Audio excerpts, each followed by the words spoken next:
So we're now going to have a look at extruding layers, which is another feature new to After Effects CS6. And it's fantastic. It opens up a whole new way of working in After Effects. So if you want to follow along, open up Extruding Layers AEP, which you can find in the Introduction to 3D folder. And you'll notice in here, I've already created a curve on this layer. Again, that's a new feature. Curved layers as well are a new feature of CS6. Now I've got these cogs down here which are animating. And what I want to do is get my dancers standing on the cogs. Now in order to make that really work, they really need to have depth. So I'm going to go into my cog 1 settings and let's just use the camera tool just to move that a little bit so we can see a little bit more of that. So zoom out a little bit and just move it up in our custom view. And if we open up our cog 1, you'll notice that underneath the transform options, we have geometry options. And important to note that you have to be in Ray Trace 3D in order to see these options. If I switch back to Classic 3D, which is the default, I lose those options. So make sure that you're in Ray Traced 3D in order to see those options. And if I click OK, my curve will come back and I now have access to my geometry. So how do we extrude it? Well, we extrude it just by scrubbing that value. And you'll notice that I can now make my cog higher. And you'll see that it has depth. Now at the moment we haven't got any light in here, so it's hard to really see the edges. But if I was to add, say, a new light, so let's just add a spotlight because it's nice and quick to do that. You'll start to see the depth. Let's add a little bit of ambient light as well. So we'll add an ambient light. And we'll make that about 70%. And you can start to see the depth of that cog now that the shadows are shining on it. Now, if I want to go and adjust it, I can come down here and just make that a little bit less deep. So we'll bring it down a little bit. And we also have options for adding bevels. So I can add an angular bevel and I can adjust the bevel depth and you'll see that that's giving me a flat-edged bevel. Now if I move so that we can see the hole in the center, it's also given the hole in the center the same value. I can adjust that if I want to have a smaller bevel in the center than on the edges. And that's really important when you're working with something like text. So let's move that up again. Now you can also choose concave or convex. So if we want to create a curved edge, for example, a nice soft curved edge, we can create a convex shape. And of course, everything you see me do is animatable over time. So we can animate things growing. So I'm going to bring that down to around about there. We don't want it too big.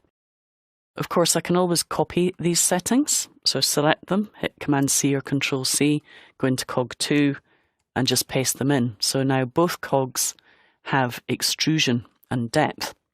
And you'll see that as they move around, we start to really get an idea of 3D. Now, the other one that I want to extrude is this one here. And this is the spindle. If we have a look from our top view, we can see the spindle in the middle there. I'm going to go back to my custom view. And what we're going to do is open up this and extrude it quite a lot. So I'm going to go into my geometry options. And we'll extrude it, and we're going to make like a spindle. And the spindle will carry another cog. So what we're going to do is duplicate cog 1. So Command D or Control D. I'm going to move it up. So I'm going to go back to my selection tool by hitting V. And I'm going to move it up to the top of my spindle. And I can use the other view just to get that in exactly the right place. Now the other thing we're going to do is just scale it down a little bit. So we'll have a smaller cog at the top than at the bottom. So what we can do now is actually animate the extrusion options. So I can come in here and say, okay, that's where I want the animation to end. So let's drag that to the 1 second mark. And then let's bring that back down to 0, or we can scrub the value back down to 0. So we've now got it extruding over time. Now I'd probably put a little bounce in there. So let's just at that point go beyond the scale value so that it kind of jumps up, and we'll just preview that. Now the other thing I do there is just match up this cog here with the move. So basically I would just take it and keyframe it in terms of position. So we'll select that, hit P for position, set a keyframe there, and then bring it all the way back down to the bottom at the beginning.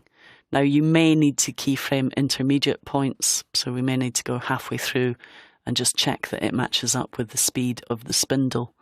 But you gradually get that animating so it looks as if it's going up with the spindle.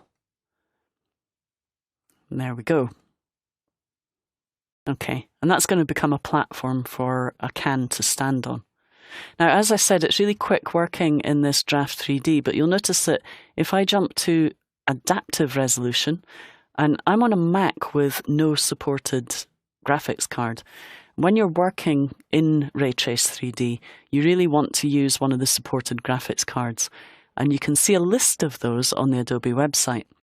But this is an ATI card that isn't supported, and you'll notice that if I go to adaptive resolution, it takes quite a long time to render the ray tracing. So it took about, 7 seconds to render that scene, and it's not at the highest quality either. It's really important that you work with a good graphics card. However, if you're on a laptop and you just want to get work done quickly, Fast Draft is really good for working in 3D, and it allows you to build these scenes really, really quickly.